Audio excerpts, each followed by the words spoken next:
everyone, it's me Anjali Verma and welcome back to my channel. So in our today's video, we are going to discuss the physics strategy for last 30 days. Now why only 30 days? Because last के जितने भी हमारे पास दिन बचेंगे ना, that we have to make sure कि उसमें हम ज़्यादा से ज़्यादा चीज़ें रिवाइज करें and we practice the sample papers and each and everything. So you have to make sure कि अगर तुम लोगों ने syllabus नहीं कर रखा है तो हम ये लास्ट के 30 days में अपना जितना भी syllabus है उसको complete कर लें. And जिन लोगों ने enough portion अपना कर लिया है, they are like confident कि उन्होंने बहुत सारा अपनी चीज़ें ऑलरेडी कर ली है, बहुत सारा पोर्शन कवर कर लिया है, उनको क्या क्या करना है वो सारी चीजें हम आज की इस वीडियो में डिस्कस करने वाले हैं. सबसे पहले ऐसे स्टूडेंट्स जिन्होंने बहुत अपना पोर्शन ऑलरेडी कवर अप कर लिया है, they really want to score 95 plus, they want to score 100 out of 100 in physics, तो उनको क्या क्या चीजें अभी करनी है फॉर दिस लास्ट मंथ. सबसे पहले इज द रिविजन. हम लोग क्या करते हैं ना, हमें ऐसा लगता है कि यार हमने तो एक बार सारी चीजें पढ़ ली हैं, we had practice the questions, तो हम इजीली कर सकते हैं. बट बिकॉज अगर तुम लोग रिविजन नहीं करोगे ना तो एट लास्ट तुम्हें बहुत ज्यादा प्रॉब्लम आएगी.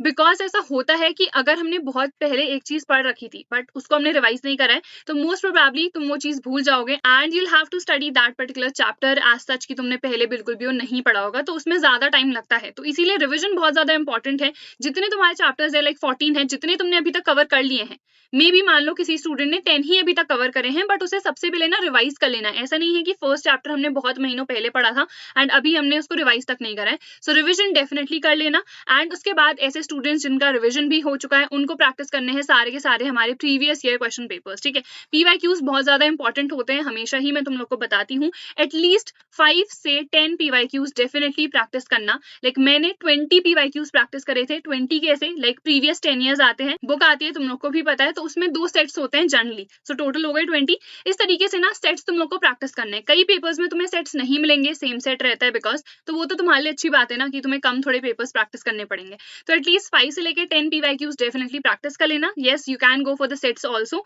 तो ऐसा नहीं है कि उसको भी इंक्लूड करो, जैसे मैंने कह दिया 20, तो एक्चुअल में सिर्फ उसको 10 ही काउंट करना कि यार 10 सैंपल पेपर्स विच मींस हर एक का अलग अलग सेट, तो जाके हमने 20 करें. ठीक है, तो आई थिंक ये तुम लोग को समझ में आ गया होगा. प्रीवियस ईयर क्वेश्चन पेपर्स अगर किसी स्टूडेंट के पास नहीं है, सो मैंने टेलीग्राम पे डाल रखे हैं. द नेम है स्टडी वेयर हाउस, लिंक तुम लोग को डिस्क्रिप्शन में मिल जाएगी.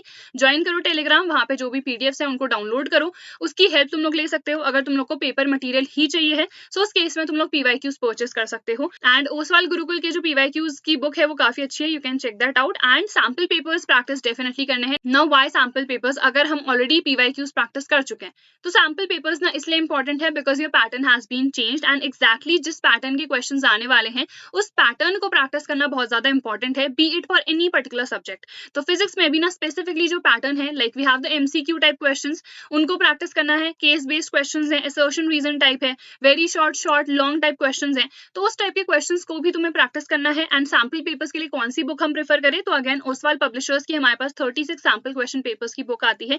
ये बहुत ज्यादा अच्छी है बिकॉज इसमें ना हर सब्जेक्ट के लिए तुम्हें सैंपल पेपर्स मिल जाएंगे. अलग अलग बुक जाके तुम्हें परचेस करने की जरूरत नहीं पड़ेगी. तो इसमें देखो सबसे पहले तो इंग्लिश के इतने सारे सैंपल पेपर्स हैं, then we have physical education, computer science and PCM का जो बंडल है ना उसमें तुम्हें फिजिक्स केमिस्ट्री मैथ्स के तो इतने सारे सैंपल पेपर्स मिल ही जाएंगे. ठीक है, तो ये हमारे पास पीसीएम का बंडल है. अगर तुम पीसीबी वाले स्टूडेंट हो सो you can easily go for the PCB bundle. Link मैंने डिस्क्रिप्शन में इसकी प्रोवाइड कर रखी है, डेफिनेटली जाओ चेकआउट करो इस बुक को and you can definitely go for this book. मेरे पास खुद ही पर्सनली पड़ी हुई है, इससे सैंपल पेपर्स में तुम लोग को प्रैक्टिस जल्द ही करवाऊंगी.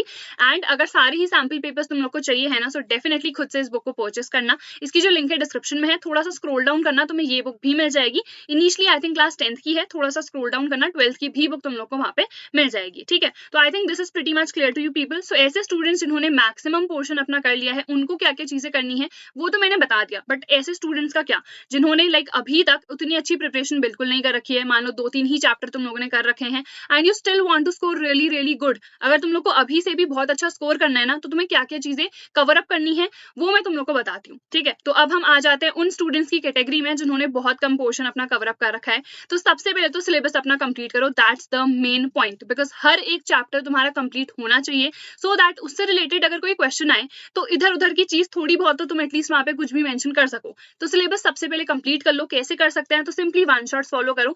अभी डिटेल लेक्चर्स पे नहीं जाना बिल्कुल भी, सारे वन शॉट्स मैंने डाल रखे हैं. प्लेलिस्ट की लिंक तुम लोग को डिस्क्रिप्शन में मिल जाएगी, डेफिनेटली वहां से जाके सारे वन शॉट्स देखना. एंड तुम लोग को खुद से नोट्स बनाने की जरूरत नहीं पड़ेगी बिकॉज मैंने जो अपने नोट्स है ना वो भी तुम लोग को फ्री में प्रोवाइड कर रखे हैं पीडीएफ फॉर्म में. तो प्लेलिस्ट की लिंक उसकी भी डिस्क्रिप्शन में है. डिस्क्रिप्शन में जितनी भी लिंक्स मैंने मेंशन कर रखी है ना एक बार वो डेफिनेटली चेकआउट कर लेना, वहां पे सारी हेल्पफुल लिंक्स मैंने मेंशन आउट कर रखी है. ठीक है, एंड स्टडी वेयर हाउस मैंने बता दिया, टेलीग्राम नेम है, यहाँ पे बहुत सारा स्टडी मटेरियल फ्री में मैंने प्रोवाइड कर रखा है, तो यहाँ से तुम्हें बहुत सारी चीजें मिल जाएंगी, ठीक है। देन इतने सारे टाइप के हमारे पास क्वेश्चंस आएंगे, एक जो वेरी शॉर्ट, शॉर्ट, लॉन्ग, उस टाइप के क्वेश्चंस तो सबसे हो जाते हैं, बट डिफिकल्टी हमें सबसे ज्यादा आती है न्यूमेरिकल्स में। तो न्यूमेरिकल्स तुम लोग को सिर्फ और सिर्फ अभी फोकस करना है कि हम पीवाईक्यूज पे करें। डेरिवेशंस जितने चैप्टर्स हैं सब में जो भी मोस्ट इंपॉर्टेंट डेरिवेशंस हैं जो भी तुम्हारे सिलेबस में है, सारे डेरिवेशंस मैंने करवा रखे हैं। एंड अगर तुम लोग चाहोगे तो मैं कंप्लीट वन वीडियो में जितने डेरिवेशंस हैं तुम्हारे सिलेबस में वो कंप्लीट करवा दूंगी, ठीक है। एक हम लाइव सेशन ले लेंगे एंड उसमें सारे डेरिवेशंस कर लेंगे। Then MCQ type questions, these are also asked, तो इसीलिए तुम लोग को एमसीक्यूज भी प्रैक्टिस करने हैं। कॉन्सेप्चुअल क्वेश्चंस आते हैं, असर्शन, रीजन, केस बेस्ड, जो मैक्सिमम स्टूडेंट्स को डिफिकल्टी आती है ना वो इन्हीं टाइप के क्वेश्चंस में आती है, बिकॉज अभी तक तो तुम यूज टू हो इस टाइप के क्वेश्चंस के कि हमें वेरी शॉर्ट या फिर शॉर्ट या लॉन्ग आंसर टाइप क्वेश्चंस में किस तरीके से आंसर लिखना है। बट केस बेस्ड या असर्शन रीजन में पहचानना कि एग्जैक्टली हमारे पास क्या आंसर होगा थोड़ा सा डिफिकल्ट हो जाता है, तो उस टाइप के क्वेश्चंस डेफिनेटली, इसीलिए मैंने कहा कि सैंपल पेपर्स प्रेफर कर लेना उनके लिए, ठीक है। अब सबसे पहले अगर तुम्हें लग रहा है यार बहुत ही कम पोर्शन हमारा हो रखा है, तो सबसे पहले जितने इंपॉर्टेंट टॉपिक्स है ना पर चैप्टर वो कंप्लीट करना, एंड उससे भी पहले जितने इंपॉर्टेंट चैप्टर्स हैं उनको सबसे पहले कवर अप कर लेना, ठीक है। इंपॉर्टेंट चैप्टर्स हमारे पास क्या क्या है तो मैंने पहले भी वीडियोस में तुम लोग को बता रखा है। इलेक्ट्रोस्टैटिक वाला जो हमारा पोर्शन है वो बहुत इंपॉर्टेंट है, electricity, the current, electricity 1, AC important है, रे एंड वेव ऑप्टिक्स तो बहुत ज्यादा इंपॉर्टेंट है, थोड़ा सा लेंदी है बट मैंने मिनिमम टाइम में ट्राई कर रखा है कि इसको मैं कवर अप कर सकूं, सो वन शॉट डेफिनेटली देख लेना। एंड द सेमीकंडक्टर डिवाइसेस, अब ये चैप्टर ना बहुत ही छोटा हो चुका है, बहुत कम टॉपिक्स हैं तुम्हारे सिलेबस में, इसको इजिली तुम 1 घंटे में खुद से कवर अप करा सकते हो। 50 मिनट्स का आई थिंक मैंने भी इसका वन शॉट ले रखा है, नोट से रिवाइज करना इजिली तुम्हारा 1.5 घंटे में तो ये चैप्टर हो ही जाएगा, ठीक है। एंड जो इंपॉर्टेंट टॉपिक्स पर चैप्टर है इसकी भी वीडियो मैंने डाल रखी है, लिंक मैं डिस्क्रिप्शन में ट्राई करूंगी प्रोवाइड करने का, वहां से जाके वीडियो देख लेना। तो उन वीडियो से ना डेफिनेटली पहले मार्क कर लेना कि ये टॉपिक्स इंपॉर्टेंट है, तो सबसे पहले ना हमें इन टॉपिक्स पे ही फोकस करना है, ठीक है। अब किस तरीके से कंप्लीट कर सकते हो तो अपना एक शेड्यूल बना लेना, अपने डेली के टारगेट सेट कर लेना। जैसे हमारे पास 30 डेज है, ठीक है, तो 14 डेज में ट्राई करो कि जितने हमारे पास 14 चैप्टर्स है ना उनको हम कवर अप कर सके, बिकॉज अगर ये तुम नहीं करोगे ना तो तुम्हारे लिए सिलेबस कंप्लीट करना बहुत बहुत ज्यादा डिफिकल्ट हो जाएगा। मान लो तुम लोगों ने 7 चैप्टर्स ऑलरेडी कर लिए हैं, तो बाकी हमारे पास जो 7 चैप्टर्स बचे हुए हैं उनको डिवाइड कर लो कि यार मेरे को 7 डेज में ये 7 चैप्टर्स कंप्लीट करने हैं। उसके बाद हमारे पास जितना भी टाइम बचेगा तो हम क्वेश्चंस प्रैक्टिस करेंगे, ज्यादा से ज्यादा क्वेश्चंस प्रैक्टिस करेंगे, बिकॉज ऐसा तो है नहीं कि सिर्फ एक फिजिक्स ही सब्जेक्ट है, हमारे पास और भी बहुत सारे सब्जेक्ट्स हैं, so we have to make sure कि हमारा फिजिक्स में भी इनफ पोर्शन हो, केमिस्ट्री में भी in the same way, maths या जो भी तुम्हारे मेजर सब्जेक्ट्स है ना उसमें तुम्हारा सिलेबस कंप्लीट हो। Along with that you have to focus on English, physical education है, हिंदी है, इन सब्जेक्ट्स पे भी हम लोग को इक्वली फोकस करना है, ठीक है। तो यहाँ पे अपने डेली के टारगेट सेट करना कि मैंने मान लो सेट कर लिया है मुझे नेक्स्ट डे फिजिक्स का एक चैप्टर करना है, एंड उसके साथ साथ केमिस्ट्री के मान लो क्वेश्चंस प्रैक्टिस करने हैं या कोई पर्टिकुलर चैप्टर करना है, so you can set your daily targets. Then revision definitely करना, जैसे कि मैं हमेशा बताती हूँ revision is very very important, PYQs and the sample papers, at least अगर तुमसे 5 सैंपल पेपर्स नहीं हो रहे हैं तो 2-3 सैंपल पेपर्स देख के ही चले जाना, बट तुम्हें पैटर्न का आइडिया डेफिनेटली होना चाहिए, ठीक है। मैं खुद भी तुम लोग को सैंपल पेपर्स प्रैक्टिस करवा लूंगी, एंड ये वाली बुक तुम डेफिनेटली परचेस कर सकते हो जो हमारी ओसवाल गुरुकुल की है सैंपल पेपर्स के लिए। देन उसके बाद आता है क्वेश्चन प्रैक्टिसिंग, जो कि बहुत इंपॉर्टेंट होता है। कई स्टूडेंट्स क्या सोचते हैं कि सिर्फ हमने वन शॉट कर लिया है तो हमारा काम हो गया, हम सारे क्वेश्चंस वहां पे जाके कर लेंगे, ऐसा नहीं होता है। क्वेश्चन प्रैक्टिसिंग बहुत इंपॉर्टेंट होती है, बिकॉज एज सच थ्योरी से कोई क्वेश्चन उठा के नहीं पूछा जाता है, अलग अलग टाइप के हमारे पास क्वेश्चन होते हैं, इसीलिए उसके लिए मैंने बता दिया पीवाईक्यूज एंड सैंपल पेपर्स को डेफिनेटली प्रेफर करना। जितने फॉर्मुलाज हैं सारे लर्न होने चाहिए, चाहे हम मैथ्स की बात कर ले या फिर हम फिजिक्स की बात कर ले, सारे फॉर्मुलाज इंपॉर्टेंट होते हैं, बिकॉज न्यूमेरिकल में अगर तुम्हें नहीं आ रहा है कुछ सॉल्व करना, कुछ भी नहीं आता है, फॉर्मुलाज मेंशन कर दो जो उससे रिलेटेड है, एटलीस्ट तुम लोग को वो मार्क्स तो मिल सकते हैं ना वहाँ पे, थोड़े उसमें वैल्यूज वगैरह पुट कर देना, कुछ एफर्ट्स के मार्क्स में भी मिल जाए, नहीं भी मिलेंगे so it's completely okay, but अपने एंड से तो तुम एटलीस्ट वो पुट कर सकते हो ना।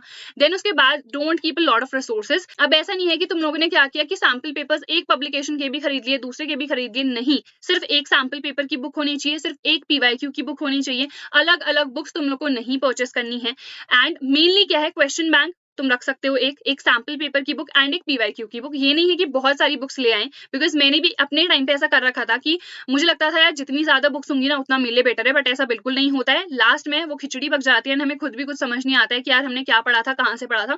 तो इसीलिए लिमिटेड रिसोर्सेज रखना, बट उनको ही बार बार रिवाइज करते रहना, ठीक है।